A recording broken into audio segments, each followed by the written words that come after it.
Je travaille en nanobiophotonik, donc à l'interface entre la physique, la chimie et la biologie. L'idée, c'est de piéger avec la lumière, donc une lumière laser, des billes de polystyrène.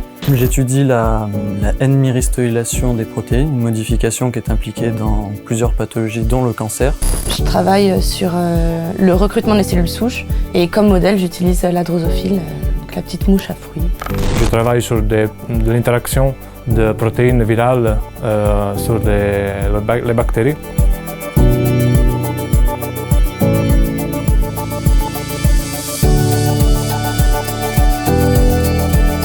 Je m'appelle Maryse, je m'occupe des doctorants depuis 8 ans. Je suis Fanny Duré, je suis la chef du service de la formation et des écoles doctorales de l'Université de Versailles. Je suis Laurence Stéphane, l'assistante de l'école doctorale EOBE. Je suis Roselyne Dacoury-Tablé, je suis en charge de l'inscription administrative des étudiants de l'Université d'Evry Paris-Saclay. Véronique Fournier, donc direction de la recherche. Pierre Emmanuel, je suis directeur de l'Institut de biologie intégrative de la cellule. Je m'appelle Eric Cassan, je suis directeur de l'école doctorale EOBE.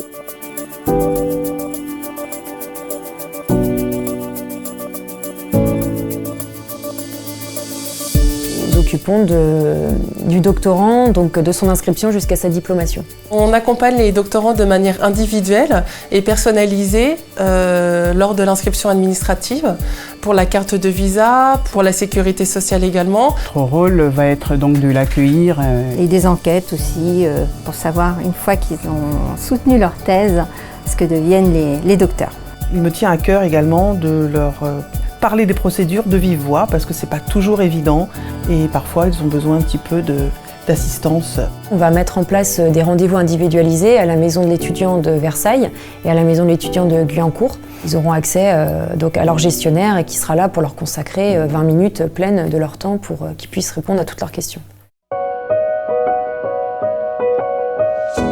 On fait des simulations, donc c'est vraiment une théorie, et puis après on fabrique et finalement on se rend compte qu'à la fin ça marche. C'est tout l'aspect découverte et de ne pas savoir forcément où on va. Et ce que j'ai trouvé très intéressant, c'est qu'en fait, quand on se pose une question, il y a d'abord la première partie, ça va être faire l'expérience.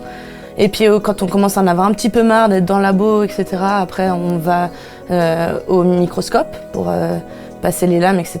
Et puis après, quand on en a un petit peu marre, on va faire l'analyse sur l'ordinateur.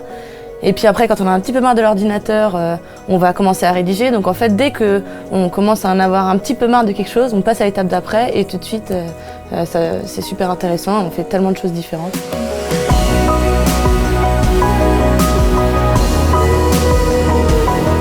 C'est un vrai projet que les personnes prennent et doivent prendre à bras le corps, c'est le cas très majoritairement. La motivation est importante. En plus du dossier scientifique, il y a une forte composante de motivation, il faut être très motivé pour rentrer dans une thèse.